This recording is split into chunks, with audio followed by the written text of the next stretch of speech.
माझे डोळे जळवले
Hare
सदा माझे डोळे घडो तुझी मूर्ती रखुमाईच्या पती सोडल्या गोड तुझे रूप गोड तुझे नाम देई माझा प्रेम सर्वसार विठू मावले हातीवर देई संचरणे राही हृदय माझ्या गोड तुझे रूप गोड तुझे नाम देई माझा प्रेम सर्वकाळ तुका म्हणे काही न मागो आणि तुका म्हणे काही न मागो आणि तुझे अंगाई सुख सर्वाही गोड तुझे रूप गोड तुझे नाम देई माझा प्रेम सर्वकाळ विठ्ठल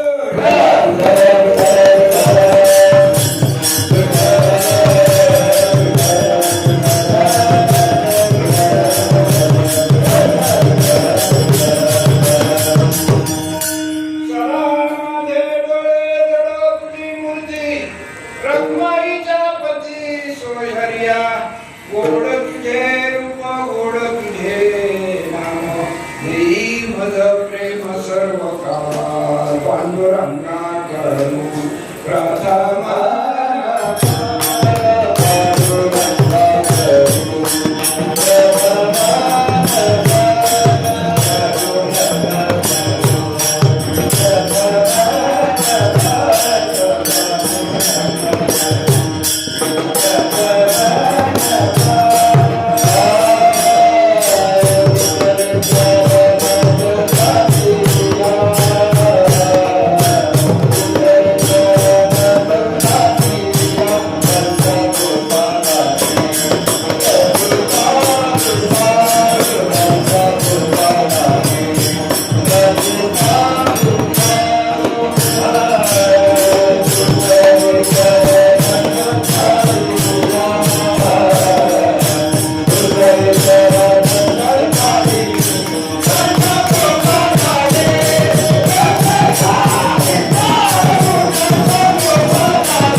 विसारू पावादे सद्गुरु दासुका गुरुर ब्रह्मा गुरुर विष्णु गुरुर देवो महेश्वरा गुरु साक्षात् परम ब्रह्म तस्मै श्री गुरवे नमः.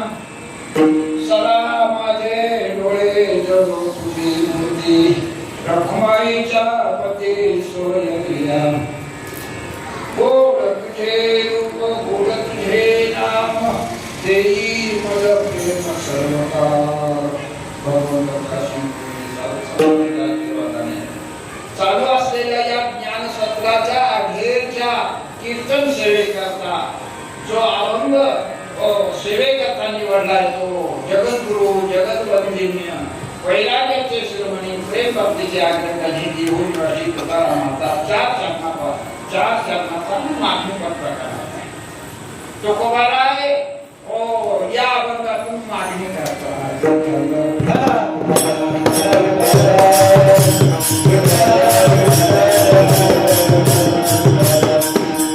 साधू संतांच्या संकेताप्रमाणे घालून दिलेल्या नियमाप्रमाणे अखेरच्या कीर्तनात मागणीपत्र प्रकरणाचा कीर्तन या अभंग करायचा आणि म्हणून हा मागणीपत्र प्रकरणाचा अभंग केला आहे.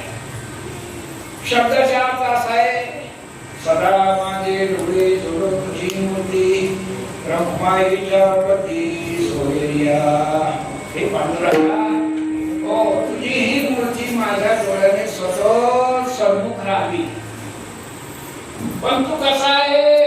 रखुमाईच्या पती सोयरिया. तू एक शक्तिशाली रखुमाईचा पती आहे लक्षात. आणि आमच्या म्हणजे भक्तांची सोय पाहणार, सगळ्यांची सोय पाहणार, सोय करणार. काय ते मग सांगतो, परंतु सोय पाहणारा असा तू आपल्याकडे तुझ्या मी मागणी करतो. पण मागणी काय आहे याचा विचार कर. गोड तुझे रूप गोड तुझे नाम, सर्व काळ. तुझं नाम ही गोड आहे, तुझं रूप ही मूर्ती ही गोड आहे लक्षात ठेवा. आणि सर्व काळ मला ती द्यावी. गोड या शब्दाचा अर्थ स्वीट ज्याला म्हणतो, ज्याला गोड म्हणतो, ज्याला मधू म्हणतो, ज्याला आपण गोड हा शब्द गोड जसा गोड असतो तसा या अर्थाने नाहीये. गोड या शब्दाचा अर्थ आहे वर्धिष्ठ. तुझं नाम घेतल्याने माझ्या जीवनामध्ये विकास आहे. तुझ्या रूपाला पाहिल्यानंतर दर्शन केल्यानंतर माझ्या जीवनाचा विकास आहे. वर्धिष्ठ म्हणतात. गोड तुझे रूप गोड तुझे नाम, मज प्रेम सर्वकाळ. असं वर्धिष्णू नाम आणि रूप देऊन जीवनामध्ये या भक्ती मंडळामध्ये किंवा या भक्ती पंथामध्ये असलेलं प्रेमही मला हवंय. विठो मावले हाची वर देई, हेच ते, दुसरं काही देऊ नको.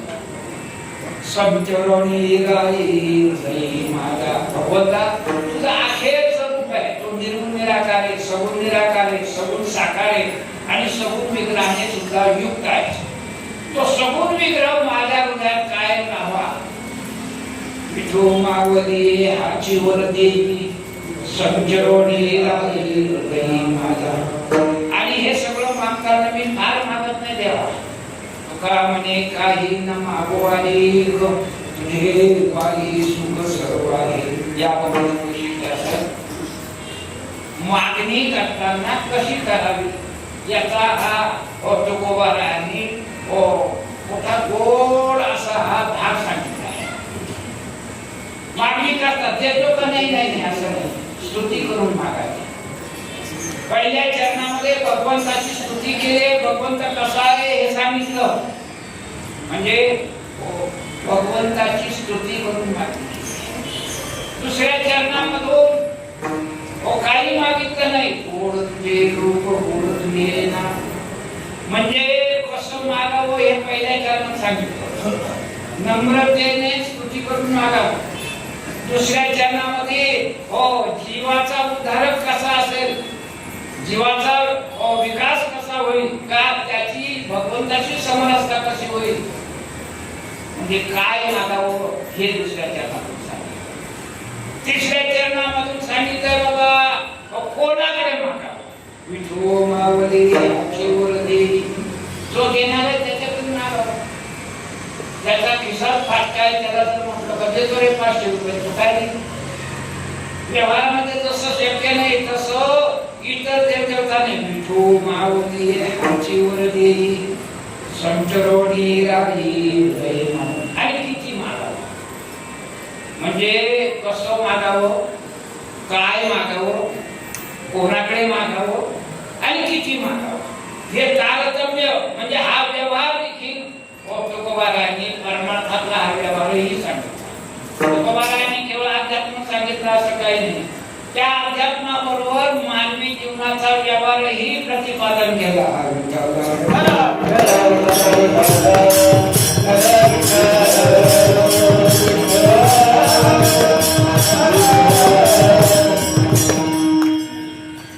या मागणीवर प्रकरणामध्ये कोणी देवाकडे का मागितलं? वास्तविक संत कोणाकडे काही मागत नाही. मागणी कशामुळे संभवते?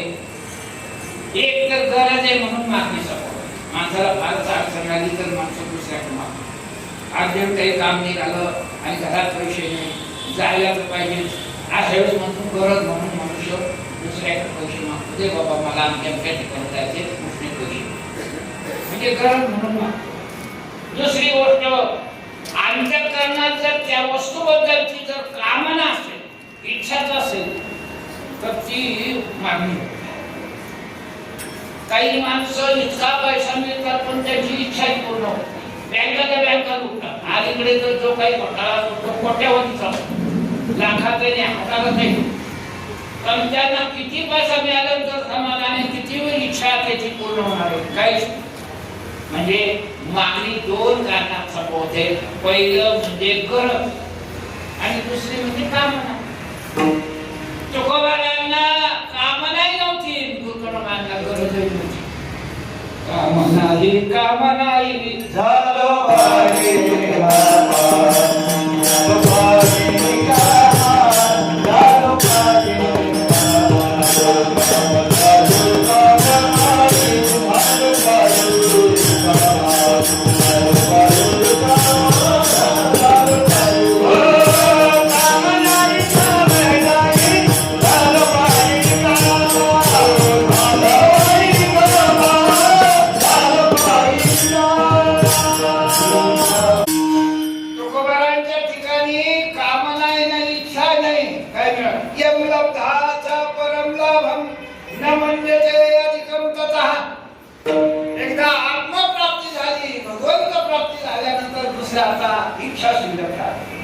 उपनिषद सांगतात किमी छंकस्य कामाय शरीरम शरीरे आत्मानं चेद्विजानीयात् अयम अस्मिति पुरुषा किमी छंकस्य कामाय शरीरम शरीरे.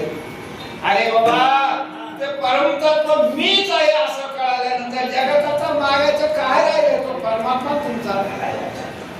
म्हणून कामाला नाही आणि गरजही होती ना, गरजही नाही, कामनाही नाही, तरी तुकोबारायांनी मागितलंय. तुकोबारायांनी केवळ देवाकडे मागितलं असं नाही, तुकोबारायांनी संसारिकाकडे सुद्धा मागितलं. काय मागितलं असेल?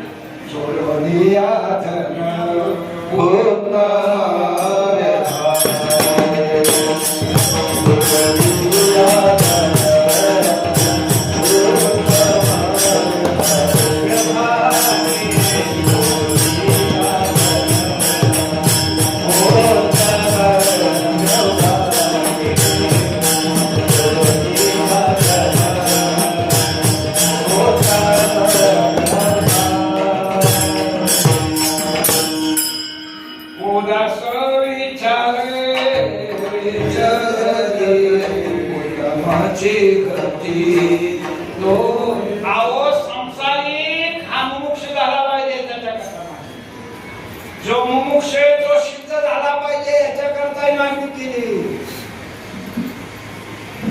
आणि जो सिद्ध आहे त्याला संत होण्याकरता त्याच्याकरता मागणी केली.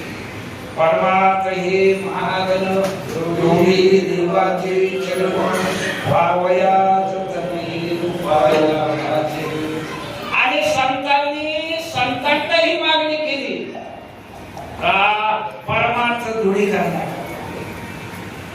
आणि संतांनी देवाकडे मागणी केली का परमार्थाचा अत्युच्च कोटीचा आनंद मिळण्याकरता. देवाकडे मागणी केली, प्रेम सुख दे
देवाकडेही मागितलं जे जगाच्या बाजारात मिळत नाही, आणि या परमार्थाचा अद्वितीय आनंद त्यांच्या जीवनामध्ये प्राप्त व्हावा याकरता देवाकडे मागितलं, संतांकडे मागितलं, मुमुक्षूकडे मागितलं, सिद्धाकडे मागितलं, संसारिकाकडे मागितलं. मागणी सगळीकडे केली, पण मागणीचा मुख्य हेतू आहे तुमचा आमचा. वकील कोर्टामध्ये जो भांडतोय तो पक्षकाराला भांडतोय, लक्षात ठेवा. नियम काय तसं तुकोबाराय मागणी करतात, त्यांची गरज नव्हती, ती तुमची आमची गरज आहे. या जगामध्ये हो संतांनी जे मागितलं ते तुमच्या आमच्या करता मागितलंय. एखादं मुलग रडू लागलं, त्याला जर भूक लागली, घरात काही जर नसेल, शेजारच्या आजीकडे बोलत जरी नसला तरी ती बाई जाते आणि विनंती करते, आजी काही असेल तर द्या, करते का नाही? का अरे मुलाला भूक लागली. तसं या जगामध्ये असलेल्या पारमार्थिक वृत्तीच्या माणसाकरता त्याचा विकास व्हावा, पारमार्थिक विकास व्हावा, त्याच्याकरता देवाकडे, संतांकडे हो आणि मुमुक्षूकडे सगळ्यांकडे जात त्यांनी मागणी केली. अशा प्रकारची ही मागणी आहे, लक्षात ठेवा. पण या मागणीमध्ये संतांची भाषा फार सूत्र, अल्पाक्षरम असंदिग्धम सारवत विश्वतोमुखम, याला सूत्र म्हणतात. सूत्र रूपाने हो अल्पाक्षरम थोडं बोलायचं, जास्त काही बोलायचं नाही. अल्पाक्षरम असंदिग्धम, कोणतीही शंका येता कामा नाही. दुसरी बाजू काय, तसं शंका येता कामा नये. असंदिग्धम सारवत, काहीतरी बोलायचं नाही, सारवत. अशा प्रकारचं बोलणं जे असतं त्याला सूत्र भाषा असं म्हणतात. तुकोबारायची अभंग भाषा भाषा आहे. आणि या सूत्र भाषेमध्ये आणखी वैशिष्ट्यपूर्णता एक असते, त्यांच्या शब्दात घनता आहे, त्या शब्दाच्या अर्थात घनता आहे, त्या अर्थाच्या समन्वयामध्ये घनता आहे, आणि त्याच्या अनुभूतीची घनता आहे. लक्षात आलं? शब्द घनता नुसते शब्द म्हणजे ते अभंग नव्हे, शब्दाची घनता आहे. शब्दाला काही मूल्य, घनता म्हणजे काही अर्थ आहे. शब्द घनता, अर्थ घनता, समन्वय घनता, आणि शेवटी आहे अनुभव घनता. याच्यातून हे तुकोबारायच्या अभंगाला आहे. आणि अशा या अवस्थेमध्ये तुकोबाराय देवाकडे मागणी करतात. अभंगाचं पहिलं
भगवंताकडे मागणी करता सदा माझे डोळे जोडो तुझी मूर्ती. खरं सांगू परमार्थात सातत्य असावं लागतं. कधी कधी करणं कधी काही नाही करणं असं चालत नाही. आणि म्हणून पहिला शब्द आहे सदा. अरे सदा माझे डोळे. डोळा शब्द ज्ञानवर्धक आहे लक्षात घ्या. मूर्ती हा प्रेमवर्धक आहे. माझ्या डोळ्याने म्हणजेच माझ्या ज्ञानचक्षुने. डोळा म्हटल्यानंतर चर्मचक्षु, अंतरचक्षु, ज्ञानचक्षु, दिव्यचक्षु. हा जो चर्मचक्षु असतो त्याला आकार दिसतो, सुंदरता दिसते. आलं की लक्षात. ज्याला आपण सिनेरी म्हणू, आपण म्हणूया काहीतरी दिसतं, हे सगळं दिसतं. परंतु जो अंतरचक्षुवाला असतो त्याला माणसाचे वस्तूचे गुण दिसत असतात. एखादं झाड पाहिल्यानंतर चांगला म्हणू सांगतो हा उपयुक्त झाड आहे बरं. आलं की नाही. कारण त्याला त्याचे गुण माहिती असतात. आणि म्हणून अंतरचक्षुवाला गुण बघतो. ज्ञानचक्षुवाला वस्तूचं स्वरूप काय हे ओळखतो.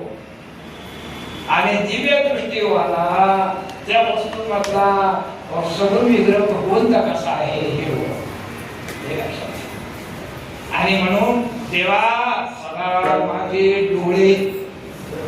हो जीवनामध्ये केवळ एका ठिकाणी थांबताना आमचे फक्त एक डोळे फक्त वस्तूंना बघतात. हे गुण, हे चांगलं, हे चांगलं, चांगलं नाही बाबा. त्याचे गुण काय, याचं स्वरूप काय, याचा सगुण विग्रह कसा भगवंताचा, या सगळ्या गोष्टीचा अवलोकन माझ्या जीवनामध्ये व्हावं. म्हणजेच ज्ञानाने तुझी मला ओळख व्हावी. सदा माझे डोळे ज्ञानाने भगवंताची जडो तुझी मूर्ती. मूर्ती हा प्रेमवर्धक आहे, भक्तिवर्धक शब्द आहे लक्षात. आम्ही जेव्हा मंदिरात जातो तर मूर्तीला हात जोडतो, ऑटोमॅटिक हात जोडले जातात. त्याच्यात प्राण प्रतिष्ठा केली आहे किंवा ती मूर्ती भगवंताची कशीही असेल. आलं की नाही लक्षात. म्हणून आम्ही भगवंताला ही प्रेम मूर्ती लक्षात ठेवा. मूर्तीने जीवनामध्ये तुम्हाला प्रेम रसवतं.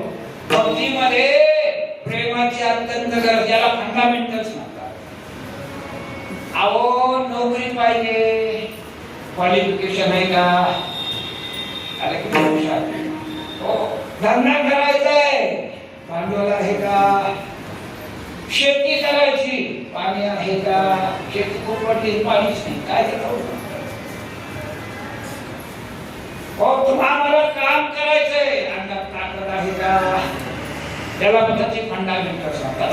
परमार्थ करायचंय, अंतःकरणात हृदयात भगवंताबद्दलचं, साधूबद्दलचं, आई वडिलाबद्दल, जगाबद्दलचं प्रेम आहे का हे लक्षात. आणि हे प्रेम तुमचं आमचं हृदयामध्ये विकसित व्हावं लागतं. म्हणून सदा माझे डोळे सोडो तुझी मूर्ती. याचा अर्थ असा की ज्ञानाचं प्रेम भक्ती माझ्या जीवनामध्ये सदा घडो. तुझाही ओळख हो आणि तुझी ओळख हो. प्रेमाने तुझं भजन. सदा माझे डोळे सोडो तुझी मूर्ती. आणि असं माईच्या पती. अरे तू शक्तिवर्धक आहे, तू सामान्य नाही आहे. रखमाईचा पती असं जीवनामध्ये तुम्हाला कोणाच्या तरी माध्यमात तू देवाची काय करते प्राप्ती करून घ्यायची असते. आपल्याकडे तो भाग नाही, पण तो उत्तर भारतामध्ये अडकले लक्षात. हो ते राम सीता असं म्हणत नाही, सीताराम सीताराम. राधा सत्संगामध्ये राधेचा का प्रेमानंद महाराज तुम्ही टीव्हीवर याच्यावरती बघता. प्रेमानंद महाराज काय सांगतात, राधे राधे राधे.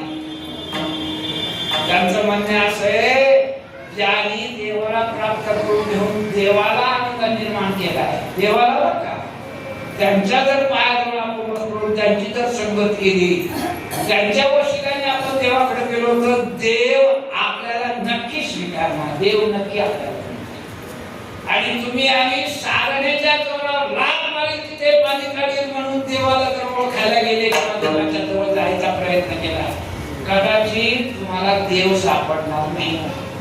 कारण तो साधनेने सापडत नाही, बुद्धीने सापडत नाही, तो तुमच्या अनंत अशा साधनेनेही नाही, तो संत कृपेने हो त्याच्या जवळ जायचं आहे. आणि म्हणून ती रखमाईच्या पती रखमाईला म्हणजे त्या शक्तीला जवळ केलं. जे काम सहजासहजी होत नाही ते वशिल्याने करावं लागतं, मान्य आहे की नाही? आणि देवाने सुद्धा असंच केलंय, लक्षात ठेवा. एकदा सगळे गोपाल भगवान श्रीकृष्णाला खेळता खेळता थकून गेले, भुका लागल्या. त्या दिवशी शिदोऱ्या कमी आणलेल्या होत्या. देवाला त्याच्या सुदाराने सांगितलंय, देवा भूक लागली, तुझं काय आलं की नाही, आम्हाला भुका लागल्या. देवाने सांगितलं तो यज्ञ चालायचा, तो यज्ञ जा आणि काहीतरी मिळेल ते घेऊन ये. दोघं चौघं जण गेले. ब्राह्मण आहुती टाकत होते, मंत्र म्हणत होते, वाजून गेले. त्या ब्राह्मणाने दुसरं काही नाही, काठी घेतली त्यांच्या पाठीमागे लागली. अजून कितीतरी गोष्टी राहिल्या, तुम्ही लागले काहीतरी मागायला. काय 3 वाजता या नाही तर पहा तुम्हाला काय मिळायचं नाही. ब्राह्मणाने हसून दिलं. परत आले, देवा अरे तू पाठवलं पण काय खरं नाही. ते ब्राह्मण आम्हाला मारायला निघाले. आणि तुम्ही कुठे गेले? हो या बाजू तिथं हो तर कुठे गेले, चुकला तुम्ही जायला, तुम्ही मागच्या दाराने जायला पाहिजे. ब्राह्मणाच्या जेवढ्या पत्न्या होत्या तिथं त्या स्वयंपाक करत होत्या.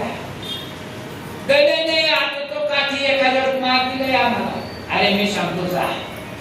भगवंताने त्यांना परत पाठवलं, मागच्या दाराला आले. सगळ्या ब्राह्मण पत्न्या तिथे काय करत होत्या, स्वयंपाक करत होत्या. यांनी नुसता अशी खून केली, भूक लागली, असं पोटाला आपल्याला भूक लागली. त्यांना करून आलेला अन्नाची. आणि तिकडे यज्ञ चालू होता. ब्राह्मणांना माहिती नव्हती. त्यांनी जे काही तयार झालं होतं काय गुंडाळलं त्याच्या हातातील झाकणामध्ये. समजलं का नाही? मग जे तुम्हाला पुढच्या दरवाजाने ब्राह्मणाकडून मिळालं नाही ते मात्र तुम्हाला भरपूर घेऊन गेले. सगळ्यांनी खाल्लं, त्याला नाही वाटलं, एवढं दिलं. मागच्या दाराने आलं नाही ना, शक्तीच्या रूपाने लक्षात ठेवा. आणि म्हणून परमात्मा नुसता एकदा परमात्मा आहे, रखुमाईचा पती सोयरिया. तो आपला सोय पाहतो, तो सोयरा हो, नाहीतर सोयरा झाला तुलना नव्हतो. काय करायचं? काही माणसं सोयरे समजत का, पण मी त्याच्यापेक्षा श्रेष्ठ, तो आपल्यापेक्षा गरीब, तो श्रेष्ठ मी गरीब. काय लक्षात ठेवा, सोयरे पण त्याच्यात नाहीये. भगवंताच्या कृपा, अहेतुकी कृपा आणि हेतुक हा कृपा भगवंत करत असतो. अहेतुकी कृपा सगळ्यावर, सगळ्यावर म्हणजे कसं, गाय बैल म्हैस जे जे काही प्राणी असतील सगळ्यांना चारा देतो, पाणी देतो, त्यांचं जीवन चालवतो, त्यांना ऑक्सिजन देतो, आपल्याला ऑक्सिजन देतो. जे गरजेचं आहे ते भगवंत सगळ्यांना देतो. पण भगवंत आणखी एक कृपा करतो, त्याला हेतुक हा कृपा म्हणतात. त्याला काय म्हणतात? हेतुक हा कृपा. हेतू ठेवून कृपा करतो. जो त्याचा खरा भक्त असतो तो त्या भक्ताला त्याच्या असलेल्या आध्यात्मिक विकासाकरता इतर शक्ती देत असतो. वैराग्य देतो, ज्ञान देतो, प्रेम देतो, आचार देतो, सगळं काही देतो. दैवी गुणाची संपत्ती तो देतोय. अवयम सर्व संसिद्धी ज्ञान योग अवस्थिती गानम नमस्य यज्ञस्य स्वाध्याय सपाल्यम आयुषा सत्यम क्रोधम वगैरे वगैरे. मग भगवंत तुम्हाला हेतू ठेवून कृपा करणार तो सोयरी आहे. जो सोयरा न मागता न करता ही आपली सोय करून देतो त्याला खरा सोयरा म्हणतात. आणि आपल्याला अडचणीत आणला तो नावाचा सोयरा आहे, तो सोयरा खरा असू शकत. म्हणून जीवनामध्ये तुकोबारायांनी सांगितलंय, सदा माझे डोळे झुडून तुझी मूर्ती रखमाईच्या पती. हेतू हा कृपा करणार म्हणे, हेतू हा कृपा करतो म्हणजे काय करतो? जीवनामध्ये भगवंताची कृपा करते म्हणजे काय होतं? आपण दुसरं जग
आणि तुझं नामही माझ्या जीवनाचा विकास करणार. गोड तुझे रूप गोड तुझे नाम देई मज प्रेम सर्वदा. हो, रूपाने मनुष्य व्यापक होतो. मी काय शब्द बोलतो लक्षात घ्या. रूप पाहता पाहता तो व्यापक होतो आणि नाम घेता घेता अंतर्मुख होतो. अंतर्मुख झालेला हा महात्मा आत्मपदाला प्राप्त होतो आणि रूप पाहता पाहता तो ब्रह्मपदाला प्राप्त होतो. शब्द फार सामान्य दिसतात. गोड तुझे रूप, अरे तुझं रूपही वर्धिष्ठुय. जीवनामध्ये हे जे बाहेरचे जगत आहे या जगताचा रूप पाहतामध्ये अन्वय वृत्तीने जिकडं तिकडं काय पाहतो तो ब्रह्मरूपाने पाहतो. ब्रह्म दिसे ब्रह्म दिसे जिकडं तिकडं ब्रह्माचाच आहे. स्वाने स्वैव स्वभागे जप पंडिता समलक्षणा नरनारी वाळे अवघा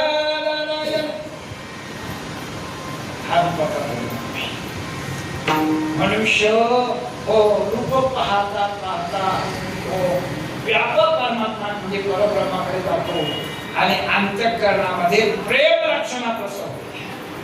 दोन लक्षणा लक्षात घ्या. दोन प्रेम वृत्ती, प्रेम लक्षणा वृत्ती आणि एकही ज्ञान लक्षणा. ध्यान करता करता करता या चारही ध्यानच्या किंवा पंच असलेल्या कोशाच्या पलीकडे जाऊन तो मात्र आत्मतत्वापर्यंत सूक्ष्म.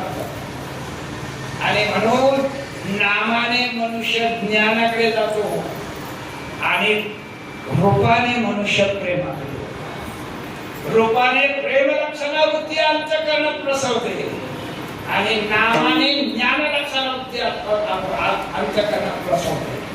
एकदा ज्ञानाने आत्मलक्षणा वृत्ती आणि प्रेमाने प्रेम लक्षणा वृत्ती प्राप्त झाले परमार्थाचा कळू शकतो. It is a culmination of spiritual life. आध्यात्मिक जीवनाचा हा असलेला कलश आहे, लक्षात ठेवा. आणि म्हणून जीवनामध्ये तुकोबारायांनी किती गोड नाती केली लक्षात ठेवा. गोड तुझे रूप ज्ञानप्राप्ती, गोड तुझे रूप प्रेम प्राप्ती, गोड तुझे नाम ज्ञान प्राप्ती. ज्ञान प्राप्ती प्रेम प्राप्ती झाली म्हणे मुक्ती ज्ञान प्राप्ती झाली. मी आता 2 दिवसापूर्वी सांगितलं आपली मुक्ती ज्याला मोक्ष म्हणतात. मोक्ष म्हणजे काय? आत्यंतिक दुःखाची निवृत्ती परमानंदाची प्राप्ती. ज्ञान लक्षणा वृत्तीने आत्यंतिक दुःखाची निवृत्ती होते. ही वस्तू काय काल दुःख दिलं.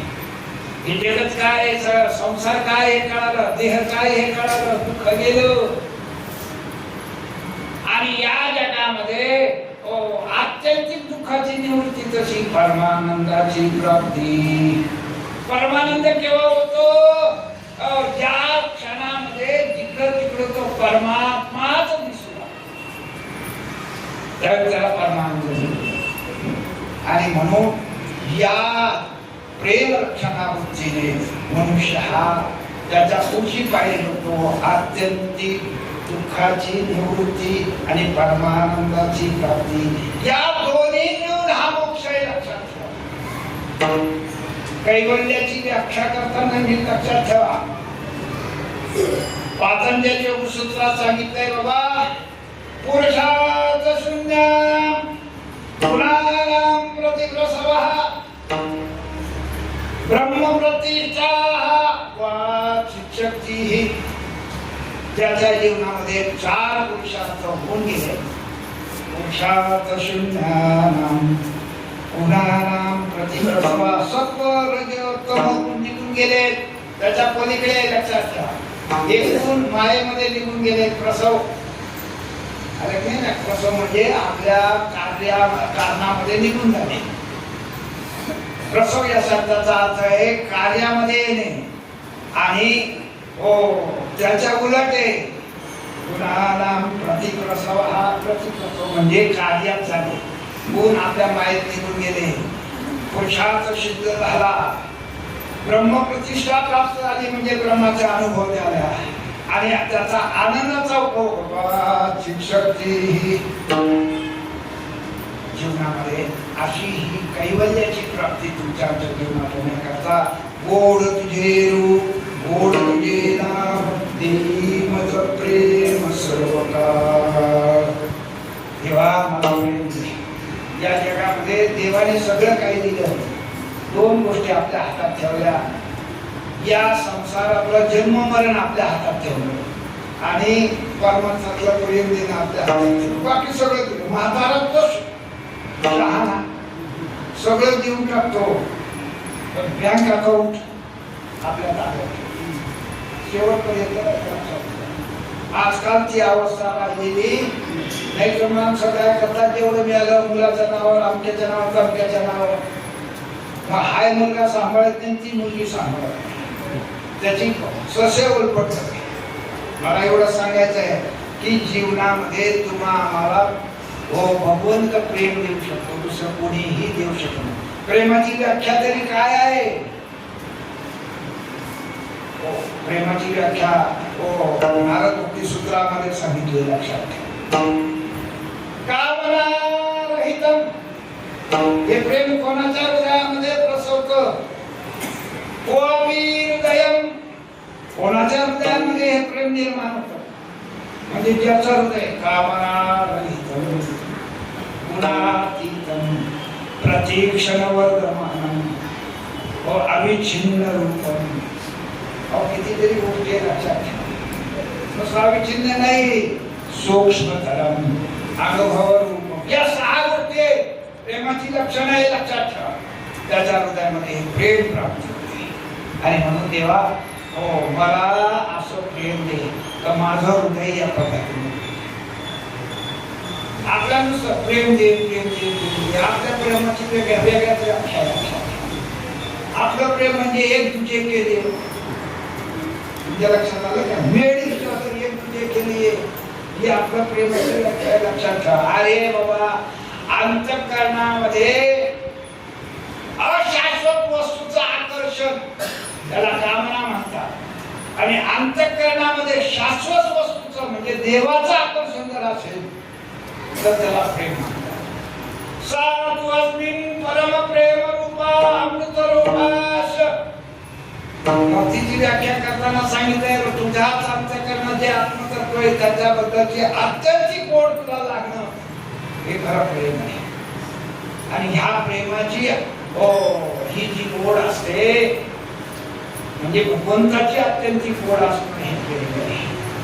आपल्या जगामध्ये प्रेम वेगळं आहे.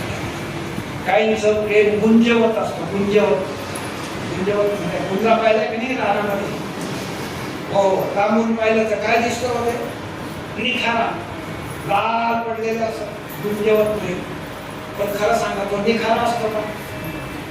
काहींचं टिळा लावतो माळा लावतो सगळं करतो पण त्याचं खरं देवावर प्रेम नसतो.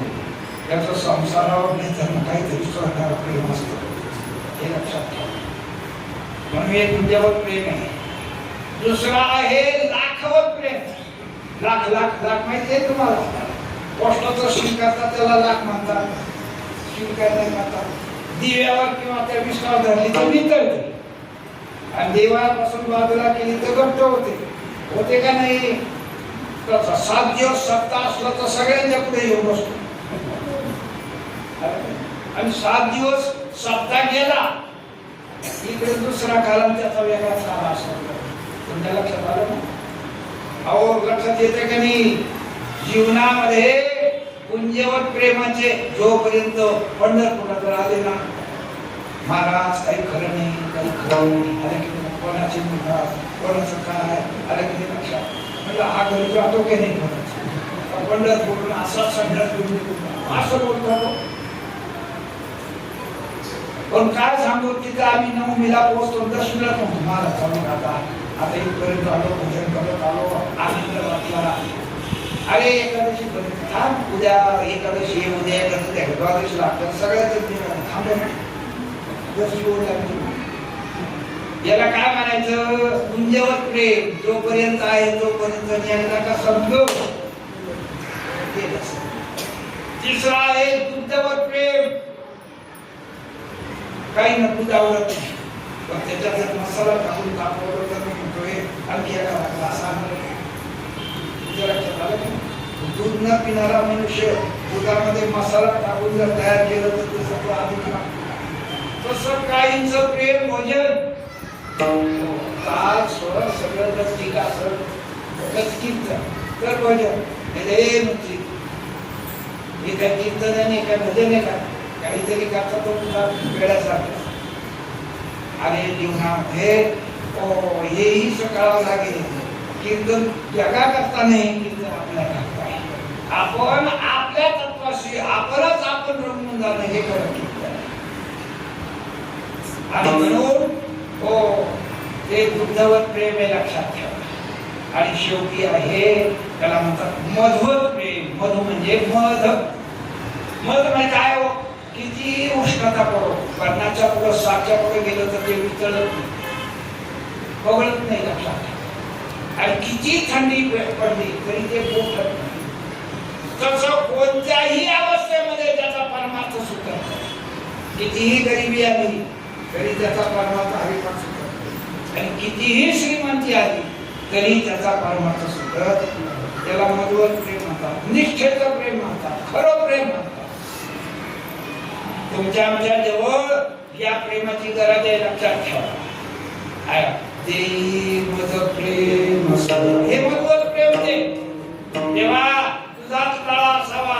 देवा तुझाच आकर्षण माझ्या जीवनात असावं. आणि असं जर झालं तर काय घडतं हे मी तुम्हाला सांगतो. मीराबाई नावाच्या फार मोठ्या भक्त होऊन गेल्या. ही असलेली मेवाडची कन्या दुसऱ्या घरात गेली लक्षात ठेवा. आणि राजे पहिल्या दिवशी तिला भेटायला लग्न झाल्यानंतर त्यांच्या पद्धतीप्रमाणे ते राजवाडे गेले. मीराबाईने लग्न होताच आपल्या बरोबर जो सोडून गेला होता भगवान श्रीकृष्णाची जी मूर्ती होती ती घेऊन गेलेली होती. राजे येतात न येतात त्याचा वाट न बघताना ती टेबलवर ठेवली आणि आपलं भजन सुरू केलं. भजनात गंगे झाली. संध्याकाळचे 8-9 वाजले. राजे तिथे गेले. ही भजनात आहे ते कोणाचंच लक्ष नाही तिच्या. मीराबाईला सांगते मीरा मी आलोय.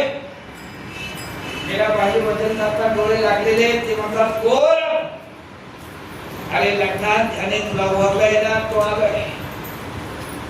मीराबाई त्याच अवस्थेत भावावस्थेत उत्तर देतात, मला या भगवान श्रीकृष्णाने केव्हाच वरले, तुम्ही कसं काय वरलं?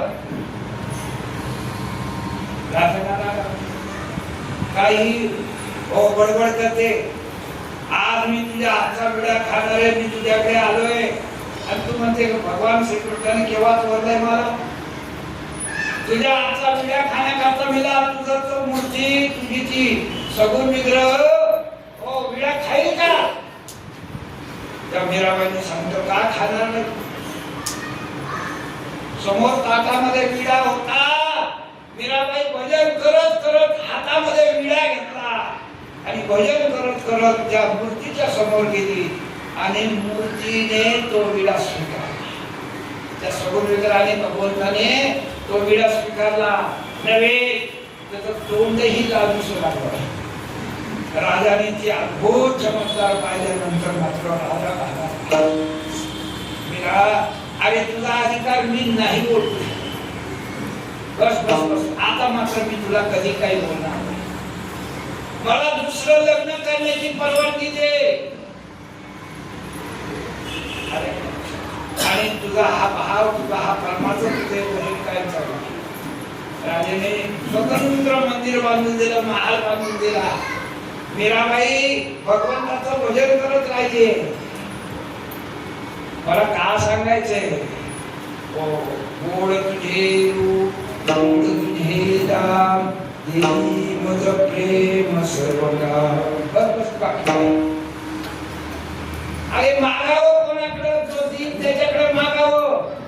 आणि म्हणून तिसऱ्या चरणामध्ये विठोबावली हाती वर देई, विठोबावली हाती वर देई, विठोबावली हाती वर देई, विठोबावली हाती वर देई. चरणी राई हृदयी वाद, चरणी राई हृदयी वाद. पेड तुझे रूप बोल तुझे नाम, पेड तुझे रूप बोल तुझे नाम. सतगुरु राई हृदयी वाद, सतगुरु राई हृदयी वाद. पेड तुझे रूप बोल तुझे नाम, पेड तुझे रूप बोल तुझे नाम.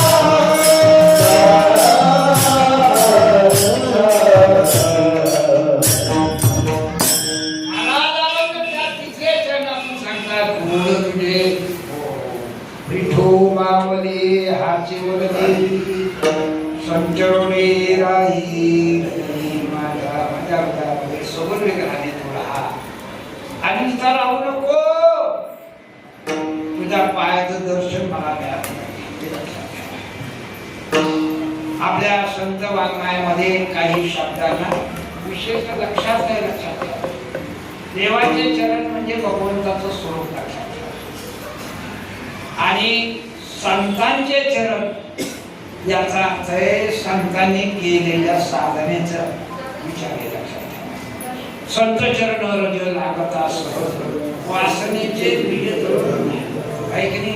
हे संत चरण म्हणजे संतांचा आचार, संतांचा विचार, संतांचं ज्ञान, संतांचं प्रेम, संतांची करुणा, हे संत चरणाचे हृदय. आणि देवाचे चरण भगवंताचं स्वरूप, निर्गुण निराकार, सगुण निराकार, नंतर सगुण साकार आणि सगुण विग्रह. सगुण विग्रह म्हणजे काय? हो, अंतःकरणामध्ये या सगुण विग्रहाची मूर्ती राहील.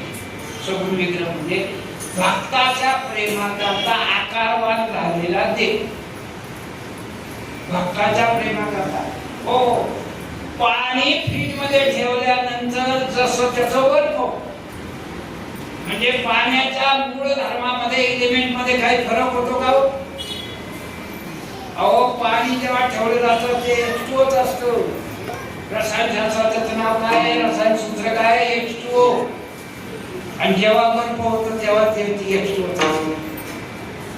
म्हणजे त्याच्या मूळ स्वरूपामध्ये काही बदल न घडताना फक्त आकार धारण करून त्याला सोडून दिलं. म्हणजे कोणती उपाधी न लागता उपाधी रहित आकार होणं, आकारवान होणं, त्याला सगुण विज्ञान म्हणतात. उपाधी, कारण कोणतीही वस्तू आकाराला येते त्याला उपाधी लावावी. आता मला सांगायला वेळ नाही, परंतु ही उपाधी नाही आहे, लक्षात ठेवा. उपाधी रहित प्रेमा करता या वाळवंटातल्या प्रेमाला म्हणून निर्गुण निराकार व्यापक परिपूर्ण द्रष्टा साक्षी चैतन्य सच्चिद आनंद रचलेला हा अनंत रूपातला परमात्मा कुंडलिकाचा आकारवान वर उभा राहिला. कुंडलिका रे मी कुंडलिका भेटी परब्रह्म आलेला म्हणून सगुण रूपाने आलेले लक्षात घ्या. आणि म्हणून हे आलेलं प्रेमाचं रूप आहे, प्रेमाने निर्माण झालेला आकार. आणि या प्रेमाने आकार निर्माण झाल्यानंतर देवालाही भक्ताचा आनंद आहे आणि भक्तालाही देवाचा आनंद आहे. या सुखाकारणे देव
जीवनामध्ये देवही वेळा होतो भक्ता करता. रंग भले गीत जातो प्रेमे हरिदास तिथे असे देव आहे का नाही? हो, नामदेव कीर्तन करी पुढे देव नाचे पांडुरंग. नामदेवरायाने कीर्तन करावं, पांडुरंगाने नाचावं, ही अवस्था आहे, लक्षात ठेवा. का दुसरं काय नाही. भक्ताबद्दलचो, कीर्तनाबद्दलचो, नामस्मरणाबद्दलचो देवाला अत्यंतिक प्रेम आहे, अत्यंतिक आवड आहे, लक्षात ठेवा. आणि म्हणून देवा तुका म्हणे काही न मागो अनेक, तुझे पायी सुख सर्व आहे. ओ तुझं हे स्वरूप परत परत परत सगुण विग्रहाच्या रूपाने माझ्या हृदयामध्ये असावं, दुसरं काही नको. विठोबा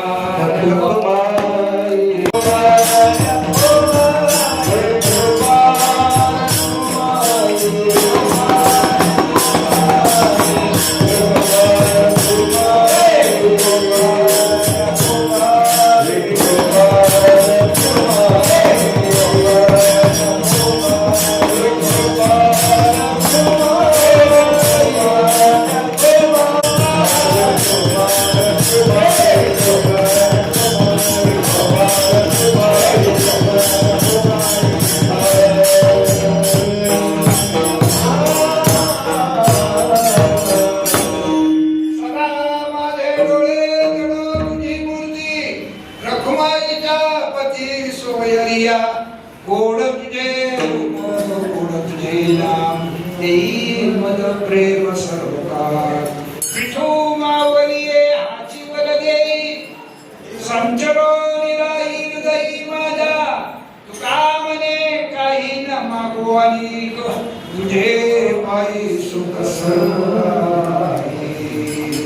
या मागणी प्रकारातून देवाची ओळख, नामाची ओळख, त्याच्या रूपाची ओळख, सगुण विग्रहाची ओळख ज्या संतांनी आम्हाला करून दिले त्यांचा आपण नामस्मरण करूया. ज्ञानेश्वर बाबाजी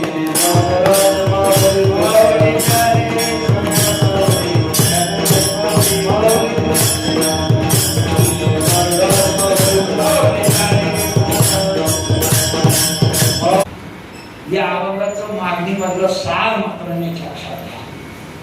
परमार्थ करताना परमार्थामध्ये केवळ इंद्राणी चालत नाही.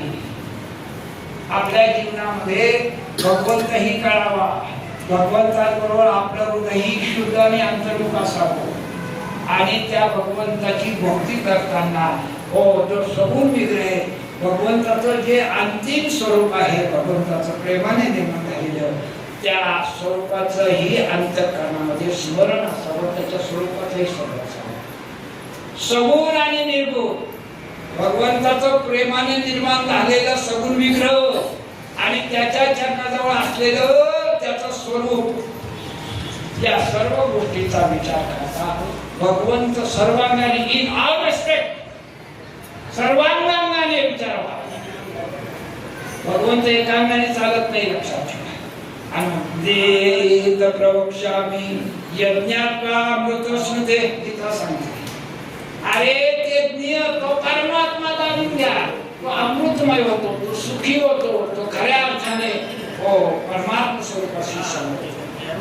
आणि म्हणून या मागणीमध्ये भगवंताच्या स्वस्वरूप स्थितीची, त्या सगुण विग्रहाची, त्यांच्या नामाची आणि त्यांच्या रूपाची माझ्या जीवनामध्ये सदा ओळख अशी मागणी महाराजांनी तुमच्या आमच्या करता केली, जी आपण स्वीकारली आहे.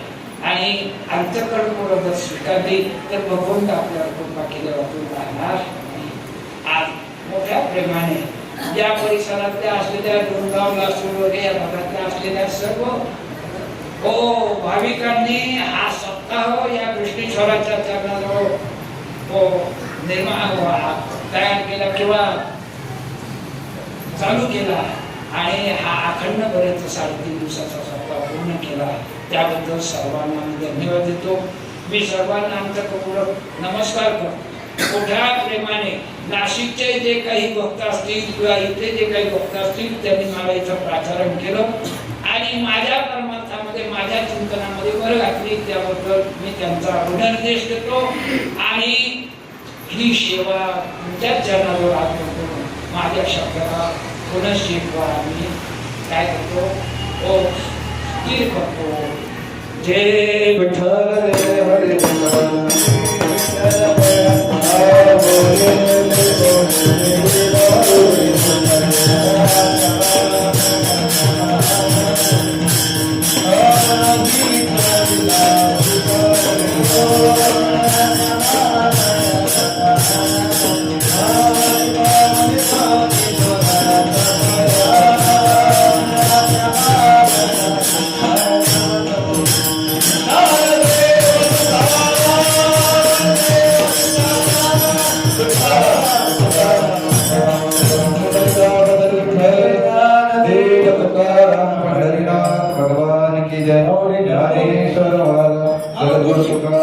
तुम्ही बोलू नका बाबा.